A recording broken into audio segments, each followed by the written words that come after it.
Lucy Bennett took a deep breath as the transport shuttle doors hissed open. The metallic smell of recycled air mixed with something alien hit her nose immediately. Kepler Station stretched out before her, like a massive metal city floating in space. She adjusted her grip on her old duffel bag and stepped forward. The other cadets were already gathering in the main corridor. Lucy had seen pictures of different alien species before, but seeing them in person was something else entirely. Her heart pounded as she realized just how small she really was compared to everyone else. "Would you look at that?"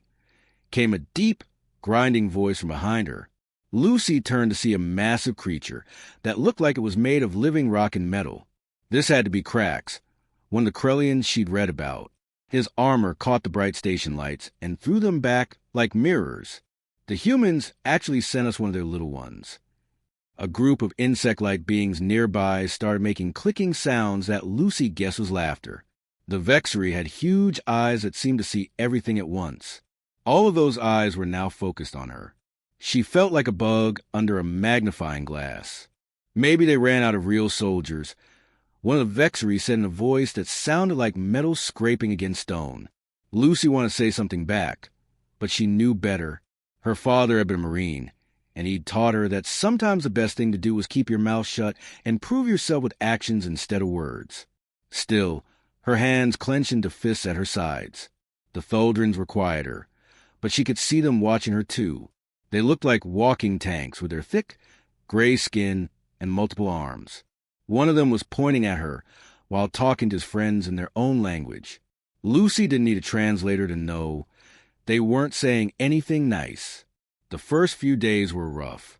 Lucy tried her best to fit in, but everything on the station was built for creatures much bigger than her. The cafeteria tables came up to her chest. The sleeping quarters had beds that were like small rooms. Even the doorways were so tall, she felt like a child walking through them. But the worst part was weapons training. Instructor Vorth was a 10-foot-tall creature with 6 arms and skin like tree bark. He handed out plasma rifles to each cadet like they were handing out pencils. When Lucy got hers, she nearly fell over. The thing was heavier than she expected and clearly designed for someone with longer arms. "Line up at the firing range," Vorth commanded in his booming voice. "Today we test your basic shooting skills." Lucy watched the other cadets take their positions. They all looked natural with their weapons, like they'd been born holding them.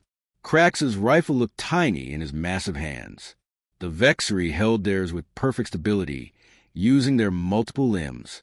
Even the newer cadets seemed more comfortable than she felt. When her turn came, Lucy raised a heavy rifle and tried to aim at the target. The weight threw off her balance, and she had to adjust her stance 3 times. The first shot went high and to the right. The second shot hit the wall next to the target. By the third shot, she could hear other cadets making those clicking sounds again.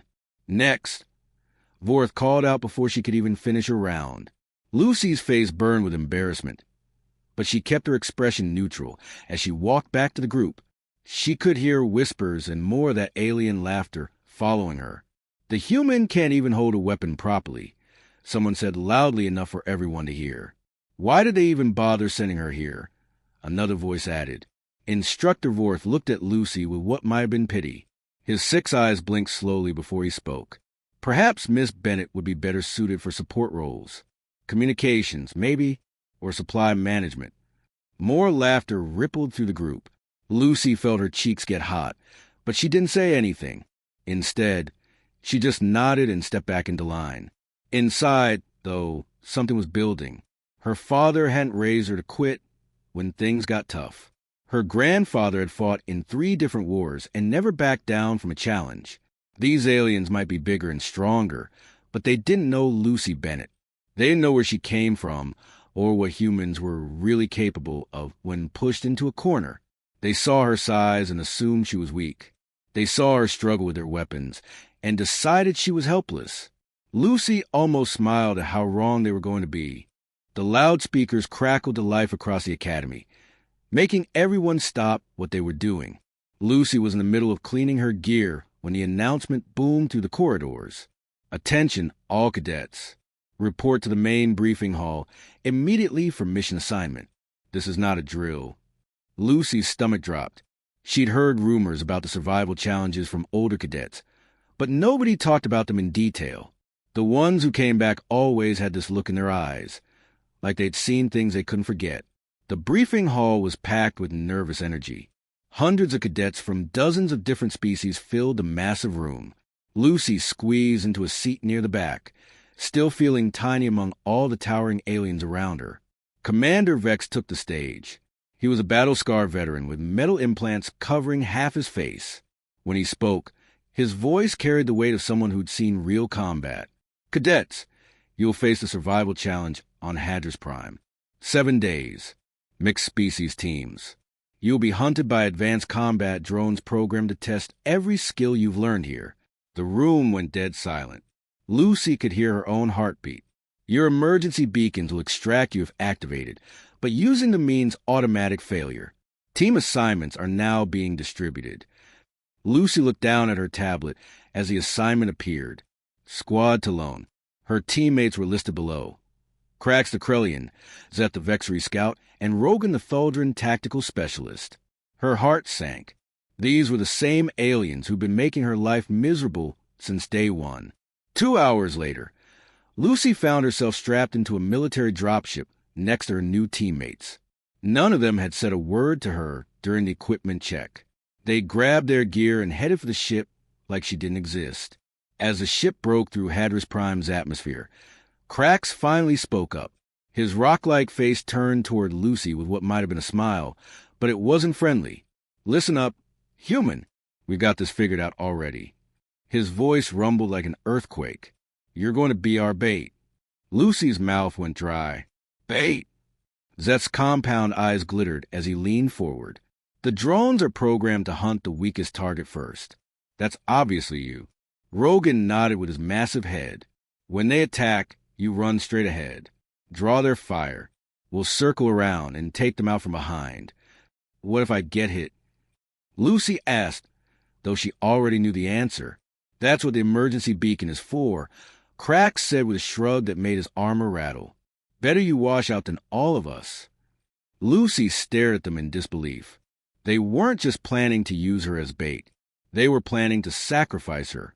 These were supposed to be her teammates, but they'd already written her off as expendable.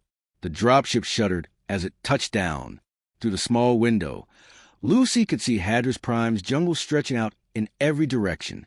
The trees were massive, with trunks wider than buildings and leaves that seemed to move even when there was no wind. Everything was green and wet and alive in a way that made her skin crawl. The moment the doors opened, the heat and humidity hit them like walking into a steam bath. Lucy's uniform was soaked with sweat within seconds. The air was thick enough to chew, filled with the smell of rotting plants and something else she couldn't identify. Move out, Rogan commanded, checking his weapon. We need to find defensible ground before nightfall. They'd been walking for maybe 3 hours when the first attack came. Lucy was bringing up the rear, struggling to keep up with her teammates' longer strides, when she heard a sound like a swarm of angry wasps growing louder and louder. Drone. Zeth screamed, his voice high and panicked. Lucy looked up just in time to see something that looked like a mechanical predator burst through the canopy above them. It was sleek and black, about the size of a small car, with sensors that glowed like angry red eyes. Weapons sprouted from its body like deadly flowers. The thing moved fast, faster than anything that size had a right to move. Its targeting systems were already scanning, looking for threats, looking for prey. And that's when Lucy learned exactly what her teammates thought of her. Crackstuff left behind a massive tree trunk. Zeth disappeared into the underbrush so fast Lucy barely saw him move. Rogan rolled behind a fallen log, his weapon already up and ready, all of them vanishing in different directions, leaving Lucy standing alone in a small clearing with nowhere to hide. The drone's targeting laser found her immediately, painting a bright red dot right over her heart. The mechanical predator hovered there for a moment, almost like it was surprised to find such easy prey. Lucy could hear her teammates breathing hard from their hiding spots. They were waiting for her to panic, waiting for her to run screaming to the jungle until the drone cut her down. Then they'd activate her emergency beacon and tell everyone how brave she'd been. They expected this to be over in seconds. But Lucy Bennett wasn't planning to make this easy for anyone. Lucy stood perfectly still as the drone's red targeting laser painted her chest. The mechanical predator hovered 15 feet away, its weapon systems humming with deadly energy. Her teammates were hidden in the jungle around her, probably already planning what they'd tell the instructors about her unfortunate death. But Lucy didn't scream. She didn't run blindly through the trees like they expected. Instead, something strange happened. A calmness washed over her that she'd never felt before. Her racing heartbeat slowed. Her breathing steadied. And then, impossibly, she smiled. The drone seemed confused by this reaction. Its sensors flickered, trying to process why its prey wasn't showing fear. That moment of hesitation was all Lucy needed. She dropped to the ground and rolled sideways, not toward the heavy cover her teammates had chosen, but into a patch of thick ferns that barely seemed like they could hide a rabbit. The drone sensor swept the area where she'd been standing, then began scanning in wider circles. But Lucy was already gone. She'd learned something important in that split second. The drone was programmed to track alien movement patterns, the heavy, thunderous steps of Krellians, the quick, darting motions of Vexery, the methodical advance in cover tactics of Tholdrins. It wasn't designed to track something that moved like a human. Lucy had grown up in the woods behind her family's house in Oregon. Her father had taught her to hunt deer, to read animal tracks, to move through forests without disturbing a single branch. Her grandfather had been a Special Forces soldier who'd fought in jungles on 3 different planets. All those childhood lessons, all those camping trips and survival exercises suddenly made perfect sense. She wasn't trying to fight like an alien warrior. She was moving like what she'd always been, a human predator. For the next 2 days, Lucy became something the galaxy had never seen before. She moved through Hadris Prime's jungle like she'd been born there. Her footsteps made no sound. She left no tracks. She became part of the forest itself. The first trap she built was simple. She found a game trail that the drones used to patrol their territory and strung a vine across it at exactly the right height.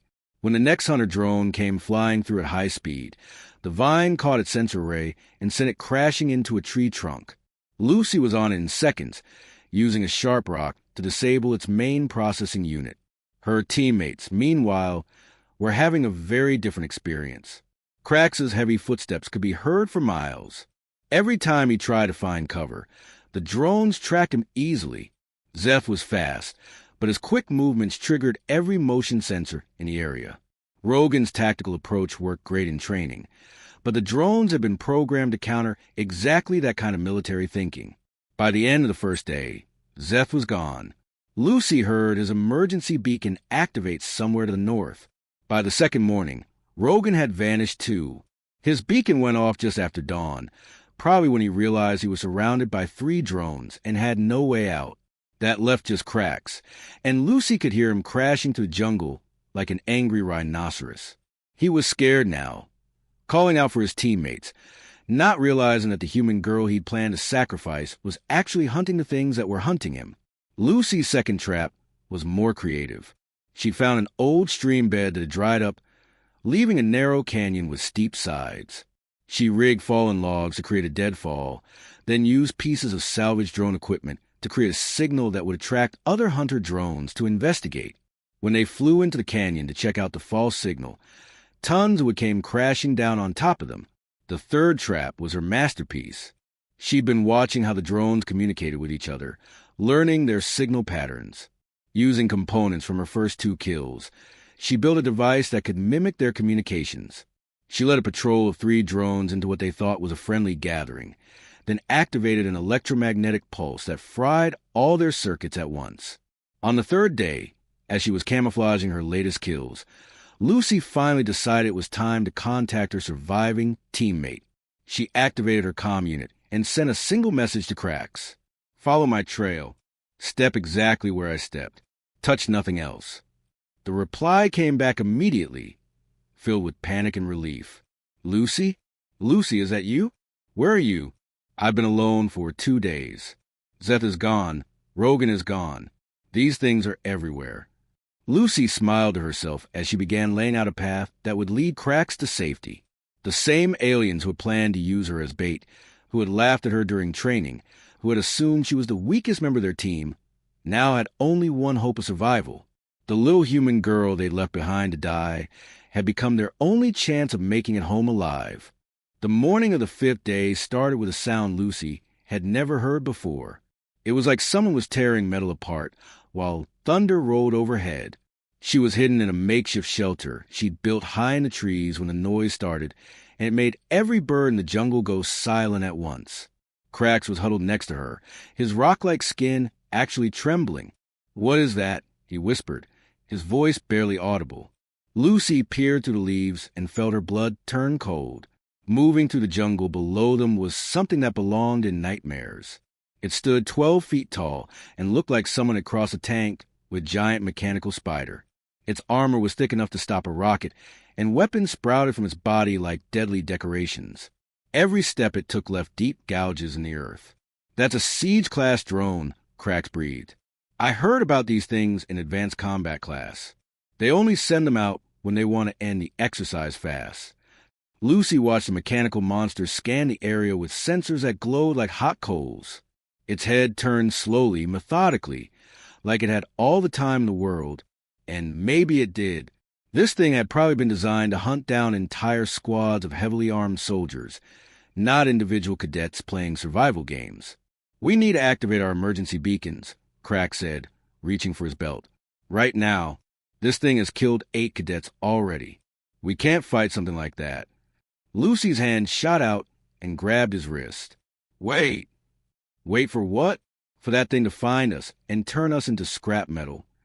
But Lucy wasn't listening anymore. She was watching the siege drone move, studying it like her grandfather had taught her to study deer during hunting season. Every creature had patterns, he'd always said. Even machines had habits. The drone moved in a search grid, covering ground systematically. Its weapon systems powered up whenever it detected movement, but then powered down to save energy when the threat turned out to be just falling leaves or small animals. It was smart, but it was still following programming. And programming could be predicted. "I'm going down there," Lucy said quietly. Krax stared at her like she'd lost her mind. "That's suicide. You can't fight that thing with sticks and rocks." Lucy smiled, and there was something in that smile that made Krax's skin crawl. Who said anything about fighting? She began moving through the trees, staying high in the canopy, keeping pace with a massive drone below. For 2 hours, she followed it, learning how it moved, how it scanned, how it reacted to different stimuli. The Academy monitors watching from orbit probably thought she was planning to run away like any smart cadet would. They were wrong. Lucy had spotted something the designers probably never thought about. The jungle floor near the eastern ridge was riddled with natural quicksand pits, hidden under decades of fallen leaves and organic debris. Water from underground springs had turned the clay soil into liquid traps that could swallow a full-grown tree. She also noticed something else. The drone's massive weight meant it couldn't move through certain areas without causing damage. And one of those areas happened to be directly under a grove of ancient ironwood trees that had been growing for centuries. Lucy began her work. First, she used her salvaged equipment to create small electronic signals in a pattern leading toward the quicksand fields. Nothing obvious, just little electronic whispers that would make the drone think it was tracking scattered cadets trying to regroup. Then she began preparing the ironwood grove. These trees were massive, with trunks wider than houses, but Lucy had learned something important about them during her first few days in the jungle. They grew in shallow soil, held up mainly by their interlocking root systems. Damage the right roots, and physics would do the rest. She worked for hours, using sharp rocks and salvage tools to quietly cut through key root connections. She couldn't chop down these giants, but she could make them unstable enough that the right impact would bring them crashing down. Finally, she rigged the stream bed with conductive materials salvaged from destroyed drones. The water flowing through contained natural minerals that would conduct electricity beautifully if the right current was introduced. By evening, everything was ready. Lucy activated her electronic lures and watched from a safe distance as the siege drone began following the trail she'd laid for it. The massive predator moved exactly as she predicted, following the signals deeper into the jungle. stepping right where she wanted it to step. When it reached the first quicksand pit, its weight caused it to sink up to its knee joints. Its motors strained to pull free, sending vibrations through the ground.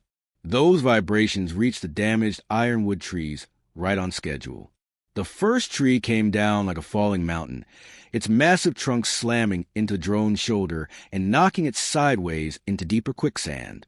The second tree followed, then the third, each impact driving the mechanical monster deeper into the liquid earth.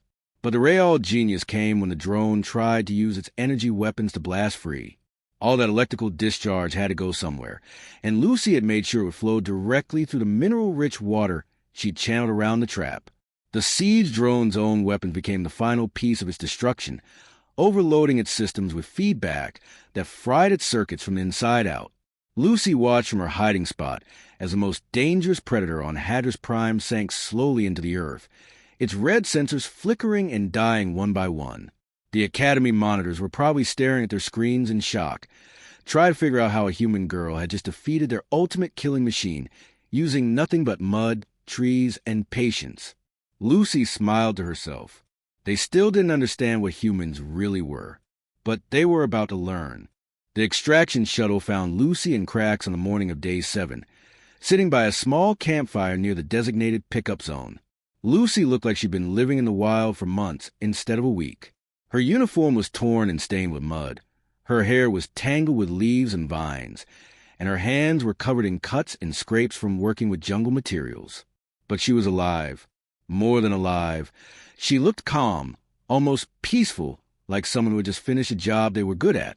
Cracks, on the other hand, looked like he'd seen ghosts. The massive Krellian who had strutted onto the dropship a week ago was now hunched over, jumping at every sound. When the shuttle landed, he practically ran toward it. "How many?" was the first question the extraction team asked. "How many what?" Lucy replied, genuinely confused. "How many drones did you disable?" Lucy had to think about it for a moment, counting on her fingers. 12, I think. Maybe 13. I lost track after the big one yesterday. The extraction team looked at each other in disbelief. The previous record for drone kills during a survival exercise was 4, set by a Thuldran tactical specialist 3 years ago. Back on Kepler Station, the debriefing room was packed. Every instructor, every senior officer, and half the Academy's research staff had crammed in to watch the footage from Hadris Prime. Lucy sat at a small table in the center, still wearing her torn jungle gear, while dozens of alien eyes stared at her. Instructor Vorth activated the main screen, and suddenly the room was filled with video feeds from the past week. They watched Lucy's first encounter with the hunter drone, saw her disappear into the jungle like smoke, witnessed her building trap after trap with nothing but natural materials and salvage parts. The room was dead silent as they watched her stalk the Siege-class drone, spending hours studying its patterns before leading it into her elaborate trap. When the massive predator sank into the quicksand and its own weapons finished the job, several instructors actually gasped out loud. 40 cadets entered the exercise, Vorth announced when the footage ended. 3 survived. Cadet Bennett here eliminated more combat drones than the other 2 survivors combined. General Thox, the Academy's commanding officer, leaned forward in his chair. He was a scarred veteran of more battles than most cadets could imagine, with metal implants covering half his face and arms that had been rebuilt after too many combat injuries to count. When he spoke, his voice carried the weight of decades of military experience. "Cadet Bennett," he said slowly, "in 30 years of running these exercises, I have never seen anything like what you did out there." Lucy shifted uncomfortably in her seat. "I just did what I had to do to survive, sir." "No," General Thox said firmly. "What you did was something else entirely. You turned a survival exercise into a hunting expedition. You didn't just evade the drones. You systematically eliminated them using tactics that our programmers never anticipated." Commander Vex, the alien who had originally briefed them on the mission, stepped forward. "Our combat drones are programmed to counter every known military doctrine from every species in the Galactic Alliance. They can predict and neutralize Krellian assault tactics, Vexery stealth approaches, Thuldran defensive strategies, and dozens of other specialized combat methods." He paused, looking directly at Lucy. But they had no protocols for what you did because no species in our records fights the way humans fight. Instructor Vorth nodded slowly. We made a fundamental error in judgment about your species. We compared humans to the rest of us, creatures who evolve for specific purposes. Krellians are natural warriors, built for strength and direct combat. Vexari are scouts, designed for speed and reconnaissance. Tholdrins are tacticians, bred for defensive strategies and coordinated assaults. And humans? General Fox asked, though Lucy could tell he already knew the answer. Humans are persistence hunters, Vorth replied, the apex predator of their world. They didn't dominate Earth through superior strength or speed or armor. They did it through intelligence, adaptability, creativity, and the absolute refusal to give up when faced with impossible odds. The room was quiet for a long moment. Lucy could feel all those alien eyes looking at her differently now, not with mockery or dismissal, but with something that might have been respect, or maybe fear. Your species spent millions of years learning to hunt creatures bigger, faster, and stronger than themselves. General Fox continued. You learned to turn the environment itself into a weapon. You developed the ability to think several steps ahead, to set traps, to use your prey's own instincts against them. And most importantly, you never learned when to quit. 3 months later, Lucy Bennett became the first human to graduate at the top of her class from the Galactic Military Academy. But more importantly, she became the first human to show the galaxy what her species was really capable of when pushed into a corner. The laughter that had followed her through those first weeks at the Academy had stopped completely. In its place was something much more valuable, the understanding that humans weren't the weakest species in the galaxy. They were just the most dangerous one that nobody had been taking seriously.